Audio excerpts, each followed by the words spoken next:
Hey guys, just wanted to record a video blog. We're going to do three of them, maybe more, but um, basically we wanted to share with you guys what we've learned about fundraising this year. And there are three main things we've learned. And so we're going to do three different posts because this would just be way too long. But to catch you up to speed, basically, Jordan and I are on staff at a church called Crosspoint Church at Waterford Lakes. And a year and a couple months ago, we felt called by God to move from West Palm Beach to Orlando to help plant this church. And so we've been fundraising for almost a year and a half now. And what that means is that although we're on staff at a church, we don't take a salary because our church is 40 people large. We're just a baby, so we don't have the money coming in to pay any staff members. But side note, it is a blessing because there are at least seven staff members alongside of us that are raising support as well. So it's pretty amazing that there are seven adults on staff that aren't taking a salary but trust God's call on their lives to raise support and join Him on mission in Orlando. And so, because we don't take a salary, we have to fundraise. And basically, what that looks like is we send out letters, we make phone calls, we sit down, have dinners with people.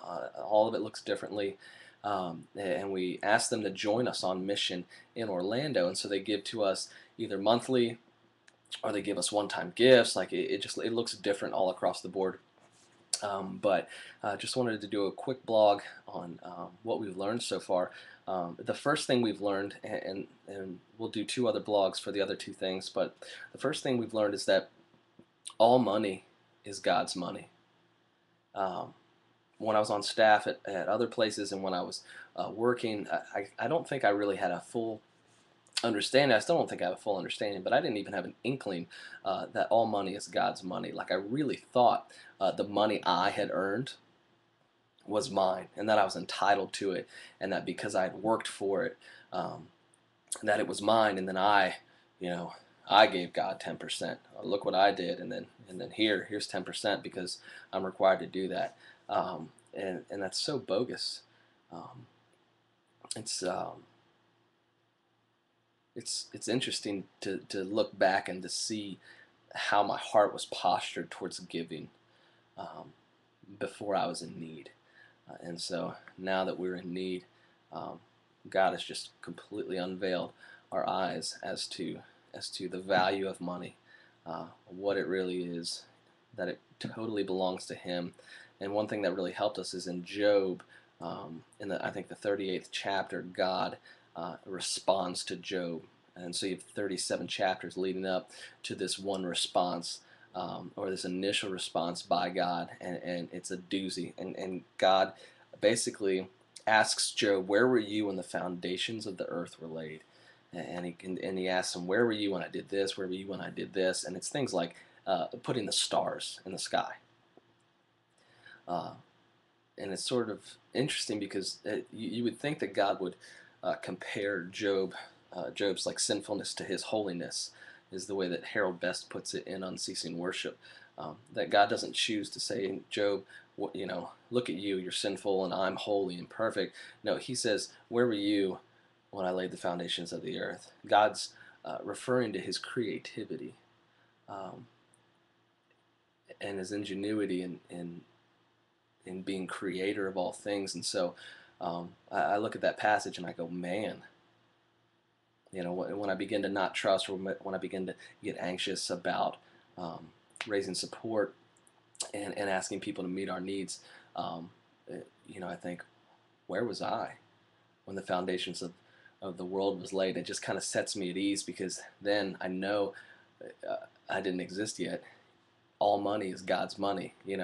All time is God's time. All resources is God. Like God owns everything, and so it kind of puts me at rest knowing, okay, my Father who's in heaven owns everything, and whatever we need, He's going to give to us. And He's never failed to do so. So that first thing we've learned is that all money is God's money, and it's been very humbling and very great.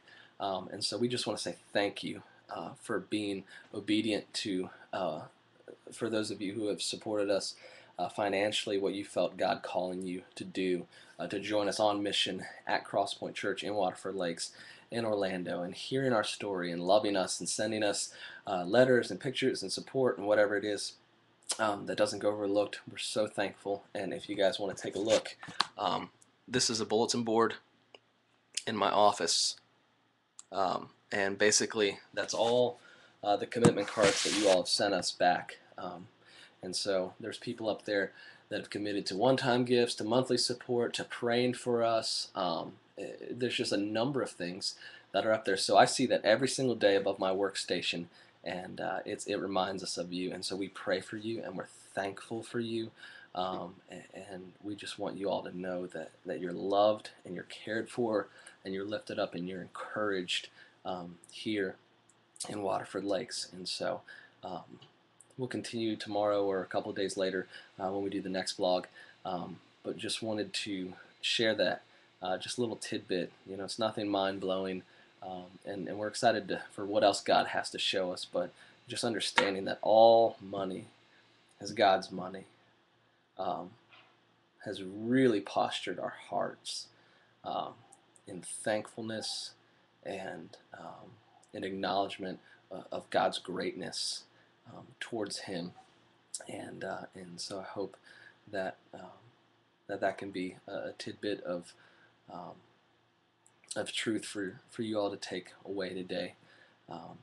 So we love you and we thank you, and we will see you guys soon. Come hang out at Disney with us and see Mickey, and we'll talk to you.